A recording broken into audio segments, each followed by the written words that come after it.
Student चलो इस question में क्या दिया देखो। A wheel of radius 1 metre roll forward half revolution on horizontal ground.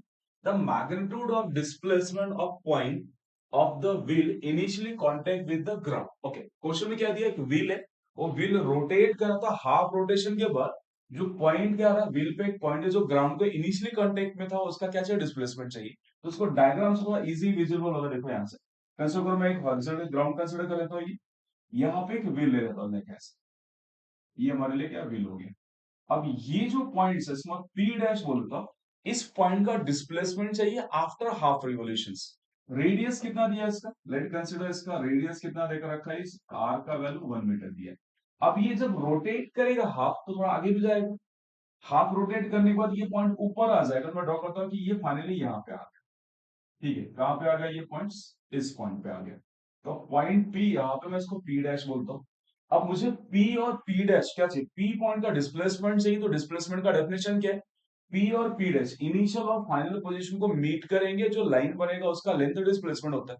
तो इसको मीट कर लेते हैं। मेरे लिए क्या होगा, ये जो लाइन है, ये लाइन का जो लेंथ आएगा इसको बोल सकता हूँ ये हमारे लिए डिस्प्लेसमेंट है। ठीक है, तो अब मुझे ये एस कैलकुलेट करना है, कौन सा, पी और पी डैश के बीच का लेंथ निकालना है। अब ज्योमेट्री यूज कर लेते हैं। दैट्स, देखो अब मुझे ये निकालना है तो बोलता है यहां से अगर मैं इसको स्ट्रेट लाइन खींचता हूं तो ये रेडियस हो गया।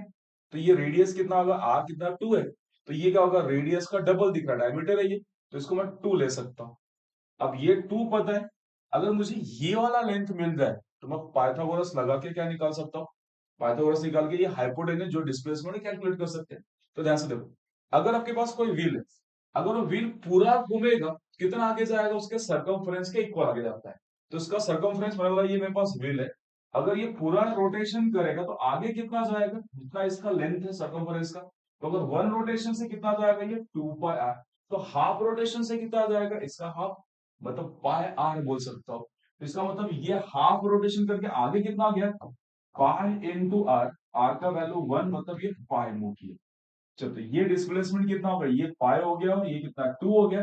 तो एस इज इक्वल टू, मैं डायरेक्टली क्या बोल सकता हूँ, सोचो, पाइथागोरस लगा देते।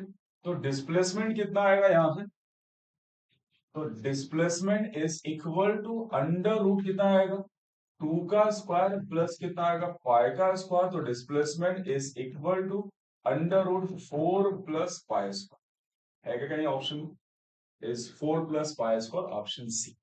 ठीक है, इस क्वेश्चन का की पॉइंट क्या था कि आपको डिस्प्लेसमेंट ढूंढना है, तो डिस्प्लेसमेंट के लिए इनिशियल और फाइनल पोजीशन ढूंढो। तो मैंने इनिशियल पोजीशन यहां मार्क किया, फाइनल यहां मार्क किया। इन दोनों को जब ज्वाइन करेंगे तो क्या मिलेगा, डिस्प्लेसमेंट। तो हमेशा जब भी क्वेश्चन में डिस्प्लेसमेंट पूछा गया तो हमेशा इनिशियल और फाइनल पोजीशन पर फोकस करो।